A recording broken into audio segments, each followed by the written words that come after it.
C'est quoi l'unité des finances? Cette question revient encore et encore.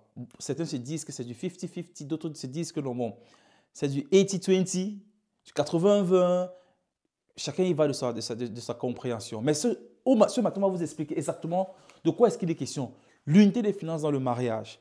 On ne cesse de le dire avec force, afin que nous soyons nombreux à le pratiquer, parce qu'on est convaincus que c'est une façon extraordinaire de grandir, de construire son foyer, d'avoir un foyer sain et de grandir à une vitesse de croisière. On va vous le démontrer. Allons très rapidement dans le vif du sujet. Vous savez qu'avec nous, c'est du concret.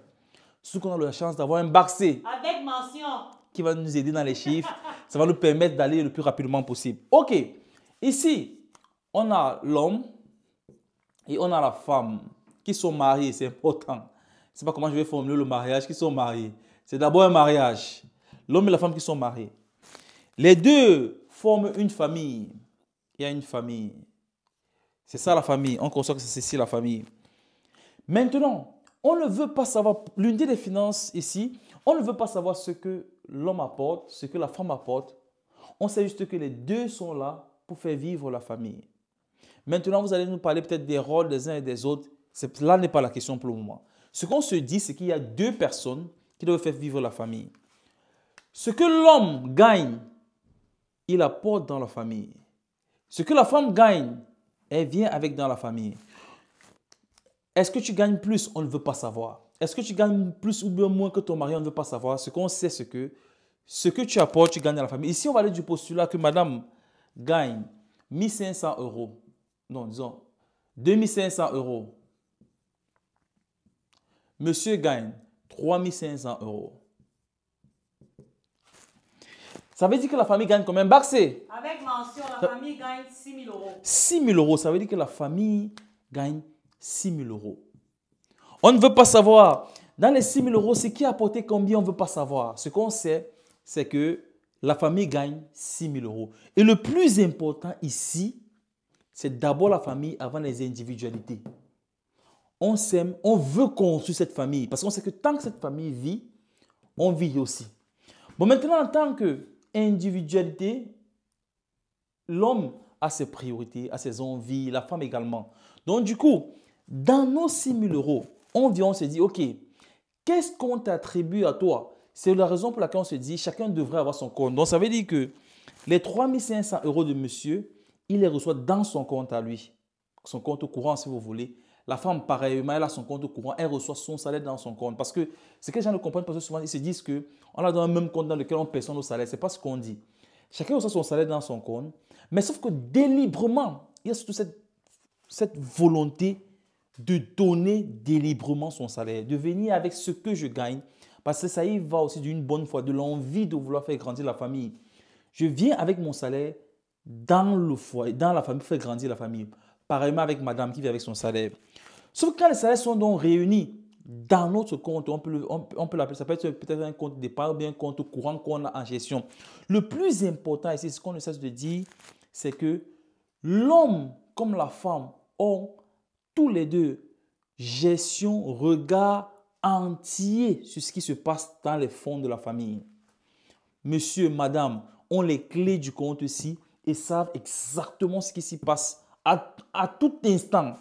Donc ça veut dire quoi? Quand les 5 000 euros sont rentrés, on se dit, et si on n'a pas les détails nécessairement, on va se dire peut-être ici que les charges, grosso modo de la famille, avec nos familles respectives, c'est peut-être 3 000 euros. Je dis n'importe quoi. C'est peut-être 3 000 euros. Moins 3 000 euros aussi. Moins 3 000 euros. Ce sont les charges de la famille. Il nous reste... Baxé. 3 000 euros. 3 000 euros. On a 3 000 euros qui nous restent ici. On se dit, bon, OK. Maintenant, on a géré les charges de notre famille. On a peut-être encore nos familles respectives au pays. Chacun veut gérer nos familles. Je ne sais pas. Je dis n'importe quoi. Je suis en train de avoir regardé dans les chiffres. Là, maintenant, on dit peut-être 1 000 euros, 500 par famille. On a encore moins 1 000 euros. Il nous reste 2 000 euros. Supposons que dans nos charges ici, là même, donc disons, pour qu'on soit un peu plus détaillant, on va dire les charges de la maison, 2 000 euros. Les familles, 1 000 euros. Je dis n'importe quoi. Notre épargne, peut-être 1 000 euros également, qu'on a tous les mois. Sauf que maintenant, il est important que chacun ait son jardin privé. C'est la raison pour laquelle ce que vous allez choisir de donner comme argent de poche Il y a quelqu'un qui nous disait, qui appelait ça autrement, les droits de terre à chacun. Donc, comme argent de poche, repartent dans le compte de tout un chacun. Donc, ça veut dire que si on dit que monsieur aura, je dis n'importe quoi, 500 euros d'argent de poche par mois, on vide les 500 euros de la famille, ça repart dans son compte. Si on dit que madame, je dis n'importe quoi, aura peut-être, Baxé, Même 800. je savais. Je savais. Si on dit que madame aura peut-être aussi même 600, disons, allons sur 600 peut-être, par mois d'argent de poche, on puise dans la caisse de la famille, ça repart dans son compte privé et cela, il va de son jardin secret. Ce jardin secret, ça ne veut pas nécessairement dire que monsieur, tout est caché à monsieur. Tu ne caches certainement pas monsieur, mais c'est ton argent. Tu en fais ce que tu veux. Donc ça veut dire que si tu veux t'acheter tes greffes avec ton argent de poche, c'est ton choix. Et il est important que monsieur de son côté respecte tes envies de ton argent de poche. Si dans ton argent de poche, tu trouves que le montant que votre famille a décidé d'attribuer à ta famille, à toi, est peu et que tu veux un peu soutenir, tu peux dans ton argent de poche te dire, bon, si on a décidé d'envoyer 500 euros à ma famille ce mois-ci et j'ai envie d'envoyer un peu plus, je retire peut-être 200 euros, j'ajoute, j'envoie. Ça permet de contribuer à l'équilibre de la famille, que personne ne se sente frustré, se sente considéré dans le couple. Donc du coup, chacun, monsieur et madame ici, je le précise, j'insiste dessus, ont entière visibilité sur ce qui se passe ici.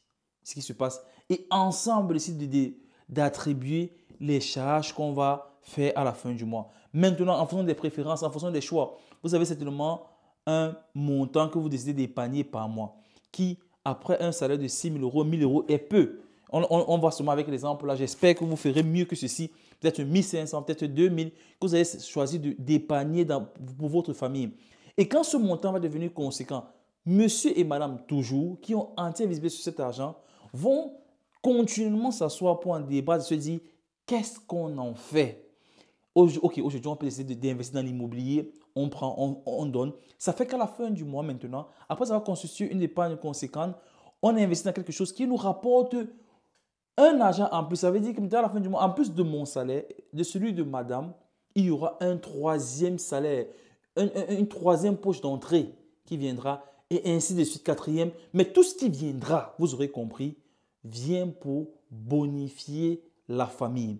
C'est exactement ceci qu'on appelle unité des finances. Parce que c'est de la famille maintenant que vont sortir les charges au fur et à mesure, y compris l'argent qui revient à chacun.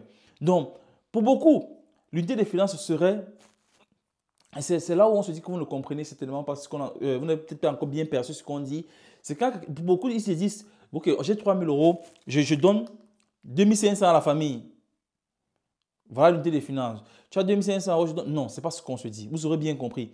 Il y a d'abord cette volonté de donner ce que tu as, de tout donner à la famille et ensuite de la famille de récupérer en fonction de ce que vous voulez voir la famille grandir. Parce que tant que la famille grandit, tout le monde va grandir. Mais si vous voulez faire grandir les individualités avant la famille va impacter les enfants avec, vous aurez compris, les enfants, vos familles respectives, vos amis.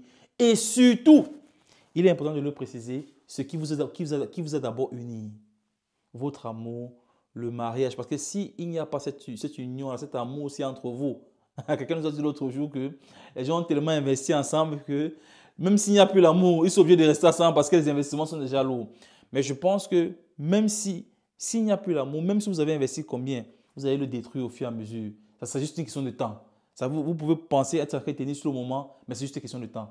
À un moment donné, vous allez tout détruire. Donc, il est important que l'amour reste au top pour que, à chaque fois, ça alimente. C'est un peu comme de l'oxygène. Ça alimente la famille qui, à son tour, pompe le sang à tout un chacun et tout le monde se sent bien. J'espère que vous avez compris ce qu'on entend parler par l'unité des finances ici. Merci d'avoir suivi la vidéo jusqu'ici. Baxé! Avec mention. Merci de nous avoir suivis jusqu'ici. Forcément, vous avez des questions. Et on tient aussi à vous dire qu'on accompagne des couples dans les finances un peu plus concrètes, dans vos chiffres. N'hésitez pas à nous écrire en inbox. En tout cas, on vous reviendra encore avec. Nous sommes en train de redynamiser, restructurer nos choses. D'ici peu, on vous reviendra avec beaucoup plus d'annonces. Et merci d'avoir suivi la vidéo jusqu'ici. N'oublie pas de t'abonner sur le plus important, de partager et de laisser en commentaire ce que tu en penses. À très bientôt pour la prochaine vidéo. Ciao.